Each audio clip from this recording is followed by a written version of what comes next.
하나님은 그릿 시내에 있던 엘리야를 시돈에 속한 사르밧의 한 과부의 집으로 보냈습니다.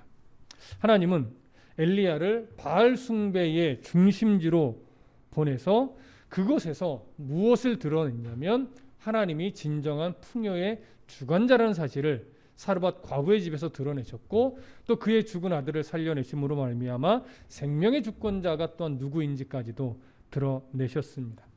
이 과정에서 정말 하나님이 어떤 분인지를 경험한 사르밧의 과부, 평생을 바알을 숭배하며 살았던 이 여인의 입술을 통해서 당신은 하나님의 사람이시요 당신의 입에 있는 여호와의 말씀이 진실한 줄 아노라 라는 신앙 고백을 받아내셨죠. 엘리야를 높이고 있는 내용이지만 실제로는 결국 여호와 하나님을 높인 것입니다. 이는 이제 곧 있게 될 갈멜산에서 펼쳐질 이 바알 제사장과의 대결에 앞서서 엘리야가 자신의 힘으로 이 바알의 제사장들과 싸우는 것이 아니라 그도 역시 하나님의 힘으로 앞으로 대결을 펼쳐야 할 것을 보여주고 가르쳐주는 의미도 그 안에 담겨 있었습니다. 자, 이렇게 이스라엘과 주변 지역에 임한 극심한 가뭄 또 기근이 대략 3년 6개월 정도 지나가고 있었습니다. 오늘 본문은 그렇게 극심한 기근과 가뭄이 3년 6개월 정도 지나갈 무렵 이제 엘리야를 다시 부르시는 하나님의 음성을 보게 됩니다. 자, 18장 1절 함께 보겠습니다. 18장 1절 시작. 많은 날이 지나고 제3년에 여호와의 말씀이 엘리야에게 임하여 이르시되 너는 가서 아합에게 보이라. 내가 비를 지면에 내리리라. 자, 많은 날이 지나고 얼마만큼의 기간일까요? 대략 사르밧 과부의 집에서 있었던 3년의 기간을 의미를 하는 겁니다. 그래서 그 3년 정도 사르밧 과부의 집에서 머물고 있던 시간이 지나고, 그러니까 기근이 계속해서 3년 이상을 지금 계속 심각하게 내리고 있는 그때에 이제 여호와의 말씀이 사르밧 과부의 집에 있는 엘리야에게 임하였습니다. 뭐라고 말씀하셨냐면 너는 가서 아합에게 보이라 이렇게 말을 했지요. 아합에게 보이라라고 하는 이 말씀을 하실 때 이 보이라라고 하는 말은요, 단순하게 시각적으로 네가 아합에게 나타나 보여줘라, 너의 실체를 보여줘라 이런 의미는 아닙니다. 여기서 보이라라고 번역된 헬라어는 어떤 의미가 더 강력하게 있는 단어냐면 증명하다라고 하는 이 의미가 더 강력하게 있는 단어예요. 그렇다면 하나님이 지금 엘리야에게 아합에게 가서 무엇인가를 증명하라는 거잖아요. 그럼 뭘 증명하라는 걸까요? 그렇죠. 이 기근이 누구 때문에 오게 된 것인지, 그리고 이 기근이 누구에 의해서만 해결될 수 있는지 이걸 나타내 보이라는 거예요. 그러니까 그 나타내 보이라고 하면서 그래서 무슨 말씀을 주시냐면 네가 나타나서 아합에게 가서 그 사실을 증언하고 증명해 보이면 내가 너와 함께 있어서 비를 내려주겠다 이거예요. 만약에 이 역할을 엘리야가 하지 않고 그냥 하나님 비를 주시면 아합은 뭐라고 생각할까요? 드디어 바알이 마음을 돌이켜서 우리에 대한 화를 그치고 이제야 비를 내려주시는구나 하면서 이 비가 누구에 의해 온다고 생각을 해요? 바알에 의해 온다고 착각을 한단 말이에요. 오해를 한단 말이에요.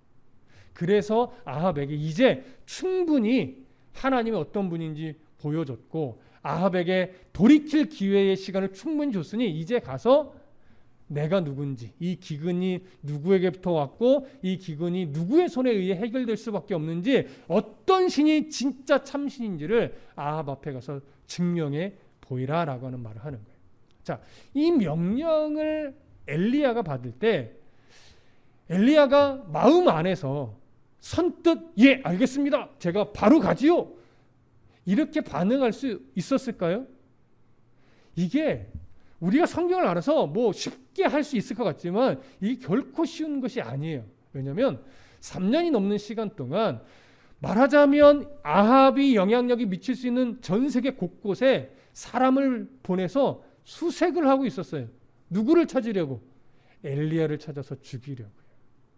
그러니까 항상 언제나 하나님이 감춰놓으셔서 그렇지 엘리야는 생명의 위협을 3년이 넘게 지금 생명의 위협을 받고 있는 상태예요. 그러니까 지금도 아합에게 딱 갔다가는 바로 잡혀서 그냥 그 자리에서 죽임을 당할 수도 있는 상황이란 말이죠.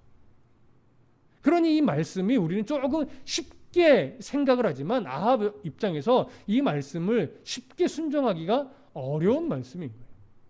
근데 오늘 성경은 사실 엘리야가 매우 쉽게 순종하는 것처럼 보여지기는 해요. 그럼 여러분, 엘리야가 그래도 하나님의 이 말씀에 순종하여 담대하게 아합에게 나아갈 수 있었던 힘이 어디서 생겨난 걸까요? 사르밧 과부의 집에 있었던 3년의 기간 동안 하나님은 엘리야를 숨기시면서 엘리야에게 뭘 또 경험하게 했어요? 풍요의 주권자가 누군지, 생명의 주권자가 누군지 경험하게 하셨단 말이에요. 그러면서 그곳에서 숨기시는 하나님, 자기를 지키시는 하나님을 경험하게 했어요. 그러면서 그 3년 동안 엘리야는 그래도 하나님과 친밀한 교제를 나눌 수 있었을 겁니다. 여러분, 이 기간이 왜 필요하느냐? 또 이 기간 동안 엘리야와 같은 인물이 풍요의 주권자 되신 하나님, 생명의 주권자 되신 하나님을 경험하는 것이 왜 필요하냐? 여러분, 우리가 엘리야라는 인물을 너무 많이 잘 알고 있기 때문에 엘리야 하면 그저 위대한 선지자 이렇게만 여겨지잖아요. 그런데 아니에요, 여러분. 엘리야가 위대한 선지자 맞지만 엘리야도 힘겨운 상황 앞에서 두려움을 느낄 수밖에 없는 연약한 한 사람이란 말이에요. 힘든 거 피하고 싶고 아픈 거 안 당했으면 좋겠고 무서운 상황 앞에 놓이고 싶지 않은 그런 마음은 우리가 똑같은 사람이란 말이에요. 우리와 그런 똑같은 성경을 갖고 있었던 사람이었기 때문에 그도 하나님에 대해서 더 깊이 경험해야 되고 하나님을 더 깊이 만나야 되고 하나님의 부르심 앞에 담대하게 순종하기 위해서 훈련의 기간이 그도 필요한 사람이었단 말이에요. 하나님이 3년 6개월가량 그리시네가에서 사르밧 과부의 집에서 그를 숨겨놓으시고 보호하시고 또 하나님의 여러 모습들을 경험하게 하실 때는 아무 이유 없이 그러시는 것이 아닙니다. 이방 여인의 입술을 통해서 하나님에 대한 신앙 고백을 받아내기 위한 의도와 함께 그 과정에서 엘리야도 훈련이 되어서 앞으로 갈멜산에서도 이 믿음의 대결을 해야 되고 그 이후 이세벨의 위협 속에서도 담대하게 그 두려움을 극복해야 되고 이런 상황들이 있단 말이에요. 그 모든 과정에서 하나님은 엘리야를 훈련시켜 계속 쓰고 싶었었던 거예요. 여러분, 여기서 우리가 한 가지 발견할 수 있는 게 뭐예요? 하나님은 완벽한 사람을 보고 너라면 할 수 있겠구나 하고 완벽한 사람을 불러서 쓰시는 하나님이 아니라는 거예요. 사랑하여 쓰고자 선택하셨으면 그 사람을 훈련시켜 내셔서 지키고 보호하시고 경험해 가는 그런 과정을 통해 훈련시켜 가시면서 그 사람을 써내시는 거예요. 훌륭해서 쓰시는 것이 아니고 선택하여 훌륭하게 훈련시켜 가며 사람을 쓰시는 그런 하나님입니다. 엘리야가 그렇게 3년 반가량 또 훈련받았기 때문에 갈멜산에서 믿음의 싸움을 싸울 수 있었던 용기가 생겼던 것이지 그가 처음부터 그런 용기가 있는 믿음의 사람이요 하나님과 상관없이 언제나 믿음이 신실한 사람이요 그런 사람은 아니었다라고 하는 거죠. 그렇게 하나님 앞에 정말로 훈련받았던 이 엘리야가 이제 하나님의 명령을 받은 거죠.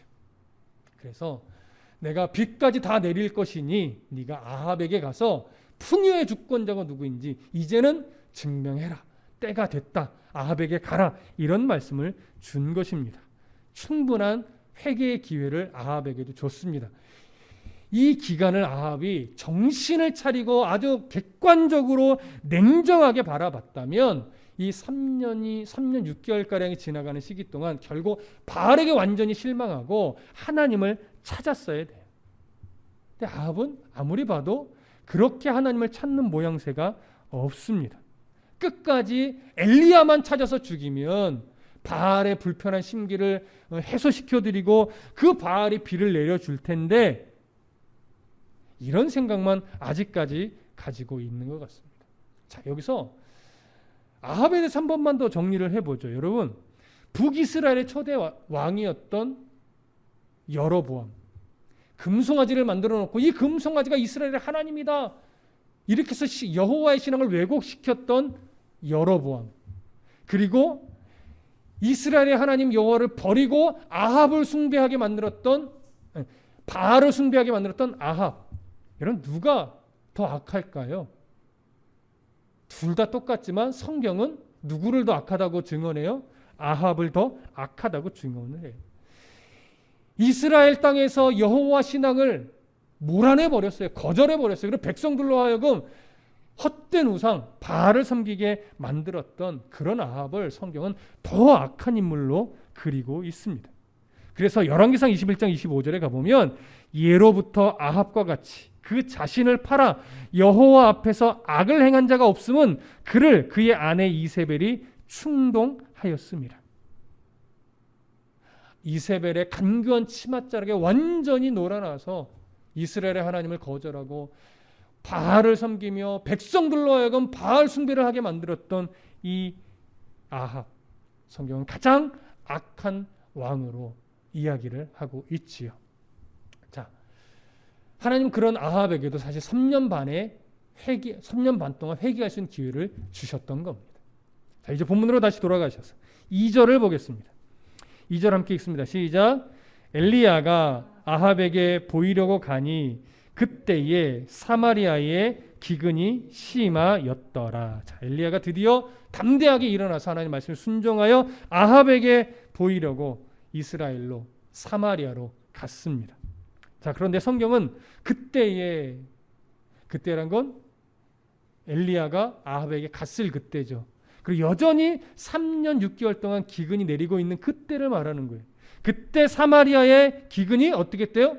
심했대요. 이 말은 다른 지역도 여전히 기근은 심한데 유달리 어디에 더 심했다는 걸까요? 사마리아에 유달리 더 심각한 기근이 임했다라고 하는 거예요. 아시다시피 사마리아는 북쪽 이스라엘의 수도입니다. 수도이면서 아합이 그곳에 바알의 신전을 세우고 제단을 세우고 여러 이세벨 우상들을 막 세워놓은 바알 숭배의 중심지가 되어 있는 땅이에요. 그런데 이 땅이 오히려 기근이 더 심각해요. 바알이 자기를 숭배하는 그 중심지에 아무런 풍요를 내려주지 못하고 있어요. 아합은 내려주지 않는다라고 생각하고 있겠지만 내려주지 못하는 거죠. 바알은 그런 능력이 없고 바알은 실제 있는 존재가 아니라 허상이니까.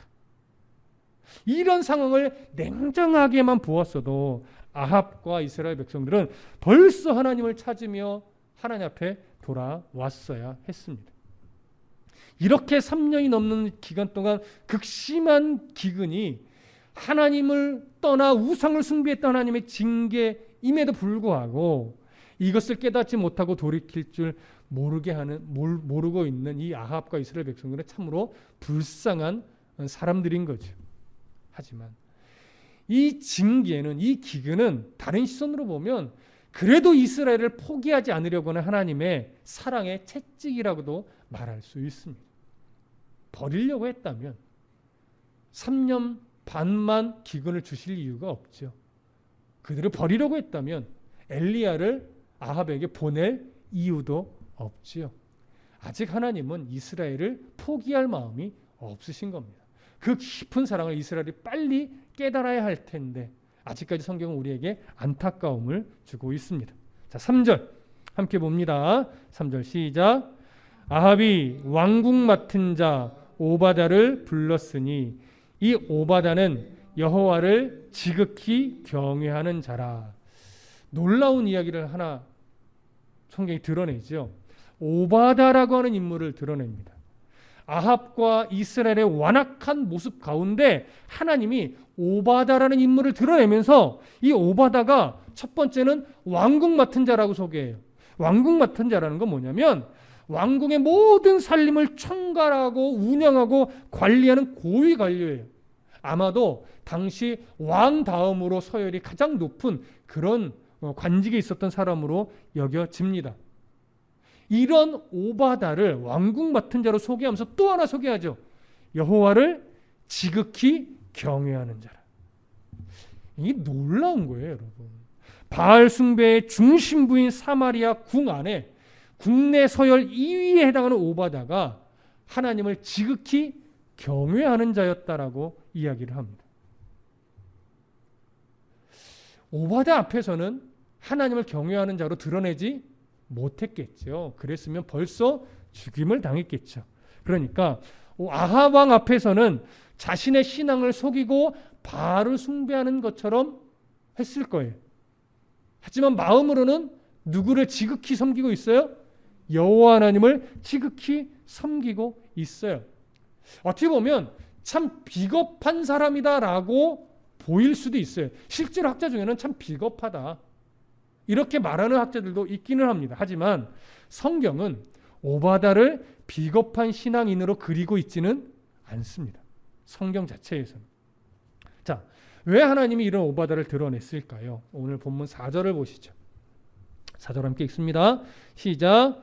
이세벨이 여호와의 선지자들을 멸할 때에 오바댜가 선지자 100명을 가지고 50명씩 굴에 숨기고 떡과 물을 먹였더라. 자, 성경은 오바댜가 했던 중요한 사건 하나를 소개를 하는데 어떤 상황을 먼저 이야기를 하냐면 이세벨이 여호와의 선지자들을 마구잡이로 막 죽이고 있을 때를 이야기를 합니다. 그때 오바다가 선지자 100명을 50명씩 나눠서 굴에 숨기고 그들을 보호하면서 양식을 공급해 주었다라고 하는 이야기를 해요. 여기서 이세벨이 여호와의 선지자들을 멸할 때라고 하는 이 상황이 언제 정확하게 일어난 일인지는 알 수 없으나 대부분의 학자들은 언제로 생각을 하고 있냐면 엘리야가 가뭄을 선포하고 나서 실제로 가뭄이 일어나기 시작했을 때 그때 이세벨이 여호와의 선지자들을 하나 둘씩 잡아서 죽이면서 멸하려고 했던 것으로 여겨집니다. 왜일까요? 바로 이 가뭄의 원인을 누구에게 돌리는 거예요? 엘리야에게 돌리는 거죠. 바알이 엘리야의 저 말 때문에 분노해서 지금 가뭄을 내렸다. 그러니까 바알의 마음을 좀 달래기 위해선 엘리야를 못 바치면 일단 그와 비슷한 선지자들이라도 잡아 죽여야 바알을 달랠 수가 있다. 이런 명분은 말도 안 되는 명분을 가지고 여호와의 선지자들을 계속해서 학살하기 시작을 했던 겁니다. 오바다가 이런 악행을 보다 도저히 참을 수가 없어서 어떻게 했던 거예요? 조용히 100명을 50명씩 나눠서 굴에 숨기고 양식을 계속 지금도 공급을 해주고 있는 상황인 거죠. 당시 이세벨의 손에 의해 죽은 여호와의 선지자들 그리고 오바다로 인해서 보호받고 있는 선지자들 이 선지자들은 대부분 아마도 엘리야처럼 활동하는 선지자들로 보이지는 않습니다. 그렇게 보기엔 너무 선지자의 숫자가 많아요. 예. 당시에 선지자가 그렇게 막 왕성하게 막 몇백 명씩 활동하는 시기는 거의 없었습니다. 그래서 여기서 말한 선지자들은 아마도 대부분 실제 엘리야처럼 활동하던 선지자가 아니라 선지학교에서 훈련받는 선지 생도들로 여겨집니다. 대부분 그렇게 보고 있습니다. 그래서 그렇게 선지자로서 하나님 앞에 인생을 드리기 위해서 훈련받고 있던 수많은 학생들을 이세벨이 다 잡아 죽이려고 했던 것이죠. 학살하려고 했던 것이죠. 그래서 그걸 겉으로는 막을 수 없기 때문에 오바다가 100명을 숨겨서 지금도 보호하고 양식을 공급하고 있는 중입니다. 자, 이런 행위 함부로 할 수 없는 일이죠. 이걸 들켰다가는 극형을 면할 수 없습니다. 그러니까 오바다도 목숨을 걸고 이 일을 했던 거예요. 마치 쉰들러 리스트와 같은 그런 상황이 된 거죠. 자, 여기서 우리는요. 하나님 앞에 하나님께서 아합 옆에 오바다를 붙여놓으신 이유를 발견할 수 있습니다. 첫 번째는 뭐겠습니까? 하나님께서 자신의 백성 또 자신에게 또 삶을 내어드리려고 준비하고 있는 자들을 지켜내시기 위한 의도겠죠. 그것과 함께 또 하나 볼 수 있는 것은 뭐냐면 아합이 하나님 앞에 더 무자비한 악행을 하지 못하도록 옆에서 조율하는 위치라고 해야 될까요? 더 큰 죄를 짓지 못하게 하기 위해서라고 말해야 될까요? 일단 그런 견제의 세력으로, 보이지 않는 견제의 세력으로 오바댜를 옆에 두었다고도 말할 수 있습니다. 조금 이해가 안 가실 수도, 이게 무슨 말이지? 아합에게 더 큰 죄를 짓지 않게 하려고 견제 세력이라고 이렇게 말하실 수도 있을 거예요. 사실 아합은 어떻게 보면 더 큰 죄를 지을 수 없을 만큼 큰 악행을 저지르고 있지요. 그럼에도 불구하고 아합이 막 선지자들까지도 닥치는 대로 학살하게 놔뒀다면 정말 아합은 그 어떤 기회도 하나님 앞에 받기 어려울 지경에 이르렀을 겁니다. 우리가 하나님의 마음을 함부로 추측할 수는 없지만, 그렇기 때문에 아직 하나님은 아합을 포기하지 않았고 하나님은 아직 이스라엘 백성을 포기하지 않았기 때문에 하나님께서 오바댜를 옆에 두게 해서 선지자들 지키고 보호하게 해주면서 그 하나님 앞에서 아합이 더 악한 길로 나아가지 못하다 어느 정도 이 막는 역할을 하도록 했던 것으로 여겨집니다. 자, 이때라도, 이렇게 기근이 심각할 이때라도 아합이 돌아왔으면 참 좋았겠지만 아합은 끊임없이 하나님을 바라보지 않았고 끊임없이 이세벨의 손에서 놀아나고 있었고 여호와의 선지자들이 학살당할 때에도 전혀 그 일을 막지 않았습니다. 자, 이제 이런 아합에게 하나님의 엘리야를 보내서 만나야 될 텐데, 그때 하나님을 만나지 못하고 있던, 하나님을 보지 않고 있던 아합은 그 중심에 여전히 무엇만 바라보고 있는가, 그 부분을 좀 보겠습니다. 5절과 6절입니다. 5절과 6절 함께 읽습니다. 시작. 아합이 오바댜에게 이르되 이 땅의 모든 물 근원과 모든 내로 가자. 혹시 꼴을 얻으리라.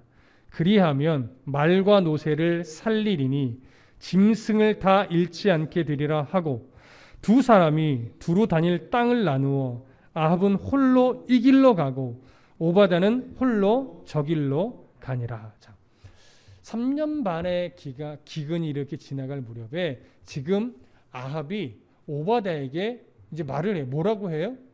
자, 우리 물 근원을 좀 함께 찾아다니자.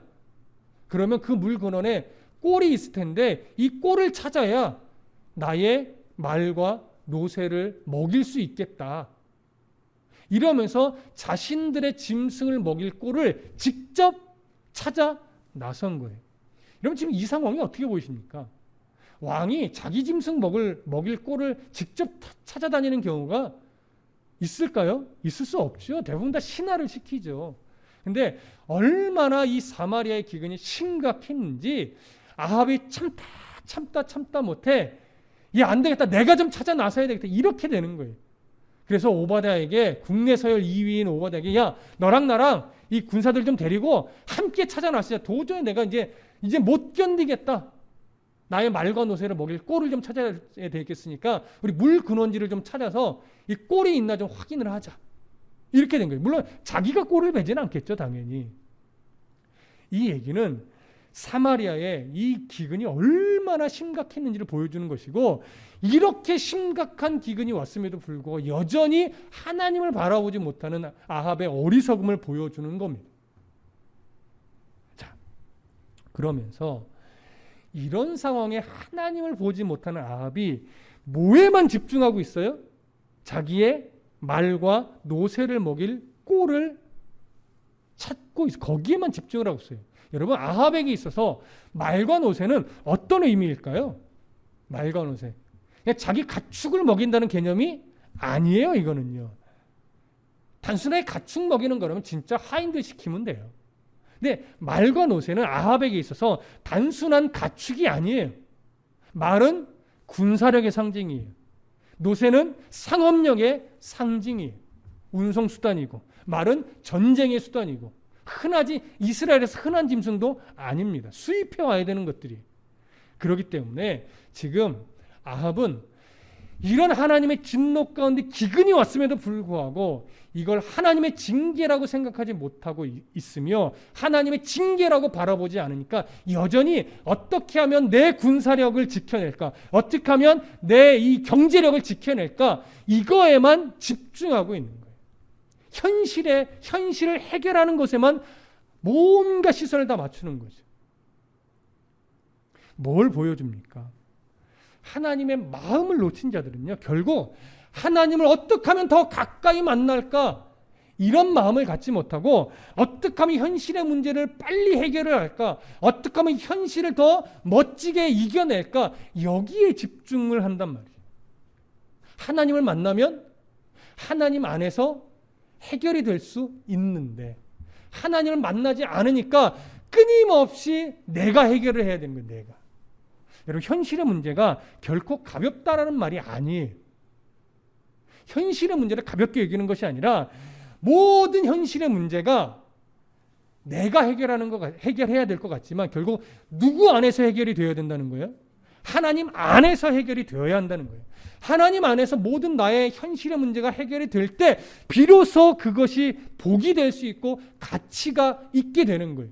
하나님 안에서 해결되지 않고 하나님 밖에서 내 힘으로, 내 노력으로, 내 열심으로 해결되면 때로는 그게 하나님과 전혀 상관없고 그 일로 인해서 내가 하나님께 더 가까이 나아가는 일에 방해로 작용하는 일이 훨씬 더 많더라라고 하는 거죠.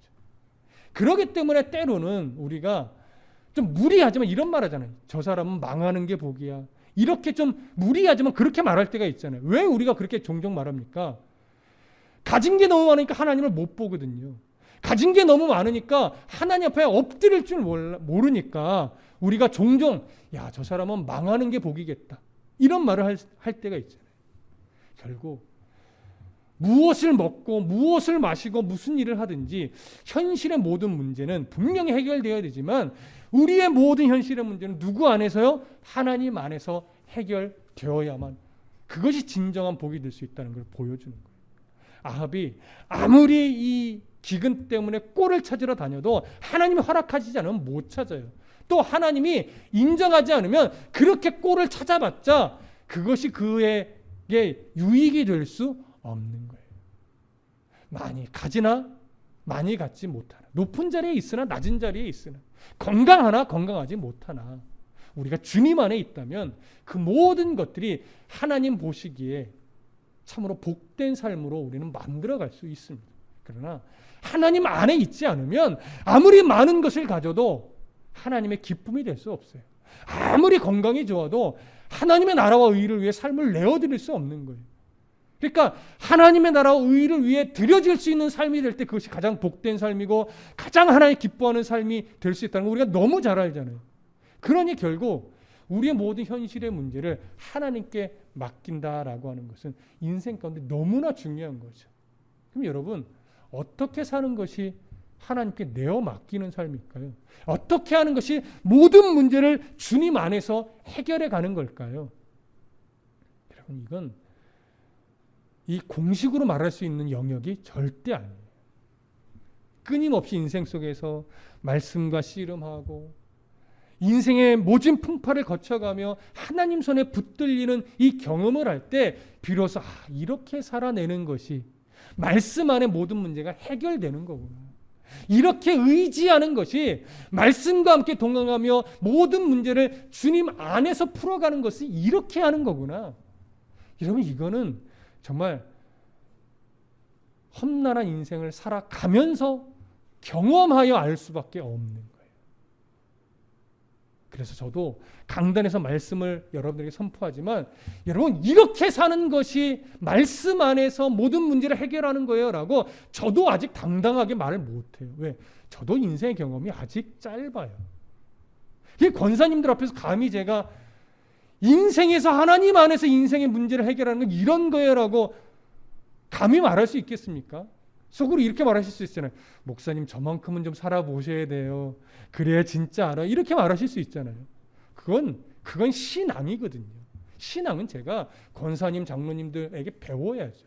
다만 중심만 저는 가르쳐 드릴 수밖에 없는 거예요. 성경이 그렇게 말하니까. 말씀 안에서 문제가 해결될 때 진정한 복이 되는 거라는 거. 이것이 기본 원리잖아요. 이 원리를 가지고 인생을 살아내면서 하나님 안에서 경험할 때 진짜 그게 살아있는 말씀이 되고, 저도 간접적으로 권사님들과 이야기를 나누고 뭐 장로님이나 이렇게 인생을 나눌 때 그때 간접적으로 배우는 거예요. 물론 저보다 인생을 적게 살은 좀 젊은 성도들에게는 제가 또 인생은 이런 거야 라고 말해줄 수 있겠죠. 왜? 제가 조금 더 살았으니까. 물론 많이 오래 살았다고 해서 더 많이 아는 것은 아닐 경우도 있지만 보편적으로 말씀을 드리는 겁니다. 그러니 오늘 성경 또 아합을 통해서 분명하게 발견하는 건, 기근은 견딘다고 되어지는 것이 아니고, 기근을 이겨내는 건 내가 찾는다고 되는 것이 아니고, 결국은 하나님 앞에 나아가 하나님의 도움을 따라 하나님 안에서만 해결될 때 진정으로 해결되는 거다라고 하는 거 오늘 성경이 보여주는 만큼, 오늘날 우리가 살아가는 인생도 결국 하나님 안에서 모든 문제가 해결될 수 있도록 주님과 동행하시고 주님 만나시고 말씀 안에서 주님과 동행하는 그 법을 그 인생의 경험 속에서 더 깊이 발견하셔서 주님과 함께 가장 복된 삶을 살아내시기를, 주님 안에서 모든 문제를 해결해가며 주님의 자녀로 살아내 주시기를 간절히 소망하고 축복합니다. 기도하겠습니다.